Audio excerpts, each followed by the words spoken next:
Olá, nosso trabalho é sobre o caso Gomes Monte.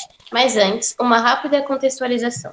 Na década de 60, durante a ditadura civil-militar brasileira, militantes do PCdoB instalaram-se ao longo do rio Araguaia, na divisa do estado do Pará, Maranhão e Tocantins, formando a Guerrilha do Araguaia. O grupo político visava armar um exército popular por meio da mobilização dos camponeses, com o fito de montar uma guerrilha rural e derrubar o governo vigente, o que foi fortemente reprimido pelas Forças Armadas brasileiras, provendo de tortura, desaparecimento forçado e execução extrajudicial de dezenas de militantes e camponeses.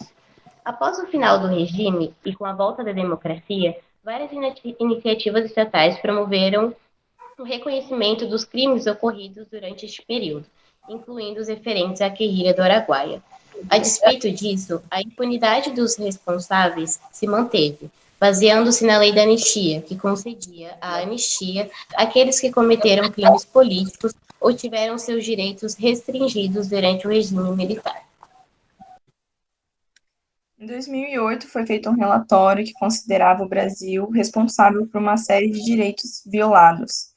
O Estado brasileiro chegou a apresentar algumas coisas, só que a comissão não considerou satisfatória e remeteu em 2009 à Corte Internacional de Direitos Humanos, e nisso o Brasil apresentou os artigos que o Brasil violou em relação a vários motivos. Um deles é a aplicação da lei de anistia, que considerou a violação dos direitos a garantias, a proteção judicial, em relação com a obrigação de respeitar e garantir e de adotar disposições de direito interno previstos na Convenção Americana e ao direito à justiça na Declaração Americana, todos referentes aos desaparecidos e a seus familiares. Também em relação a estes, considerou que a violação dos artigos 8.1 e 25 da Convenção, em conexão com o artigo 1.1 e do artigo 18 da Declaração, por conta da ineficácia das ações judiciais interpostas. Em relação unicamente às vítimas desaparecidas, considerou que a violação dos direitos de reconhecimento à personalidade jurídica, artigo 3, a vida, artigo 4, a integridade pessoal, 5, e a liberdade pessoal, 7, em conexão com o artigo 1.1 da Convenção e dos Direitos à Vida, a liberdade, a segurança e a integridade da pessoa, ao reconhecimento de personalidade jurídica e dos direitos civis, de proteção contra a prisão arbitrária e do processo regular previstos na Declaração. Em relação aos familiares das vítimas, também considerou a violação do direito à integridade pessoal, conexão com o artigo 1.1 da Convenção, do direito à liberdade de pensamento e de expressão, em conexão com o artigo 2 e dos direitos à vida, à liberdade, à segurança e integridade da pessoa, da Declaração. E ainda, pela não investigação dos corpos e pela não punição dos responsáveis, a Corte considerou o Brasil responsável pelo desaparecimento forçado, e, portanto, pela violação dos direitos de reconhecimento da personalidade jurídica, a vida, a integridade pessoal e a liberdade pessoal estabelecidos, respectivamente, nos artigos 3, 4, 5 e 7, em relação ao artigo 1.1 da Convenção Americana, tendo prejuízo de 62 vítimas. Na fase de contestação do processo, o Brasil interpôs 3 decisões preliminares e, durante a audiência pública, ele acrescentou mais uma. Na primeira contestação, o Brasil alegou incompetência temporal da Corte, já que o Brasil entrou para a Corte Interamericana em 1992 e reconheceu sua jurisprudência somente em 1998. Ou seja, isso significa que a Corte poderia julgar fatos ocorridos somente depois de 1998, e por esse motivo ela não tinha competência de julgar a guerrilha do Araguaia. A Corte rebateu dizendo que o desaparecimento de pessoas é reconhecido pelo direito internacional, e o desaparecimento é desde que a pessoa é tida como desaparecida até o momento em que se acha o corpo, ele estando vivo ou morto. Por isso, os juízes acataram parcialmente a contestação brasileira e excluíram a professora Maria Lúcia Petit da Silva, porque seus restos mortais foram encontrados em 1996. Além disso, a Corte afirmou que poderia analisar questões relacionadas à falta de investigação da guerrilha do Araguaia depois da ditadura militar, efetividade dos recursos e a restrição do acesso à informação. Por isso, a alegação da incompetência temporal foi aceita, só que as outras questões ainda permaneceram. Na segunda alegação, o Brasil alegou falta de interesse processual e destacou que um prazo de 3 dias para a apresentação de um relatório parcial de cumprimento das recomendações e o envio do caso era muito pouco tempo. Além disso, ele citou que iniciativas já haviam sido tomadas em relação aos pedidos da Corte, como, por exemplo, a Lei de Desaparecidos Políticos do Brasil, que reconhece como mortas as pessoas desaparecidas por razões políticas durante a ditadura militar, além de reparações econômicas às famílias das vítimas, a publicação de livros, a realização de atos de natureza simbólica e campanhas para ajudar na localização dos desaparecidos. A alegação foi negada porque a Corte destacou que não havia nenhum erro nem nas normas e nem nas regulamentações do caso, e que, além disso, as iniciativas que o Brasil já tomou para reparar as violações poderiam ser relevantes para a análise da Corte. Bom, na terceira sessão, o Brasil ele alegou falta de esgotamento dos recursos internos por parte da comissão, dizendo que ela deixou de avaliar adequadamente a questão toda, porque haveria uma série de casos de questões ligadas a ditaduras em aberto, diversos processos, e essa alegação, porém, ela foi negada porque ela não foi apresentada durante a fase de admissibilidade do caso. Porém, na terceira sessão preliminar, que foi incluída após a contestação da demanda, o Brasil ele fez a menção a uma decisão do STF, do Supremo Tribunal Federal, em relação a uma arguição de descumprimento de preceito fundamental, a ADPF, que é basicamente uma proposta que visa evitar ou reparar uma ação feita pelo poder público. E essa DPF, ela tentava derrubar a lei de anistia, só que o Supremo Tribunal ele acabou declarando essa ação como improcedente. E por que o Brasil fez menção a essa situação, né, esse DPF? Ele fez isso porque, para a defesa brasileira, a Corte Interamericana ela estava tentando funcionar como uma espécie de tribunal de quarta instância.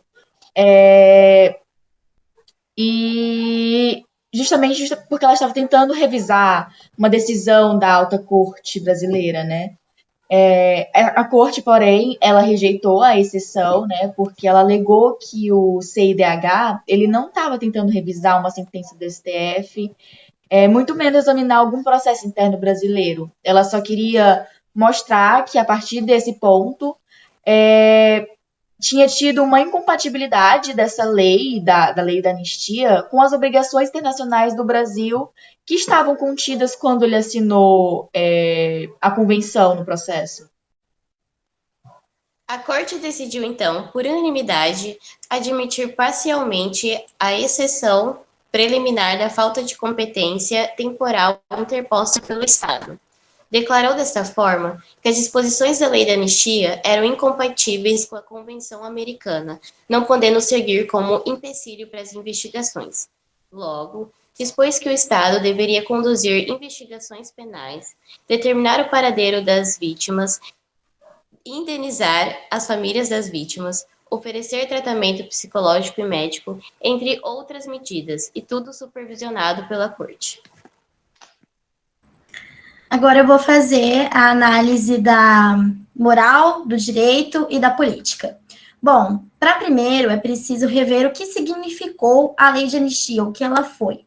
Então, foi uma lei que entrou em vigor a partir da mobilização de parte da sociedade que buscava o retorno dos exilados e a libertação dos presos políticos, mas essa lei também permitiu a impunidade dos torturadores.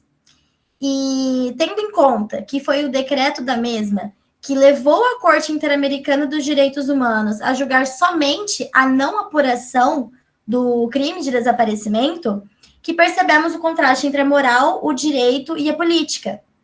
Porque se formos pensar na questão da moral, seria correto a Corte julgar o Brasil por todos os crimes contra a humanidade cometidos na guerrilha do Araguaia.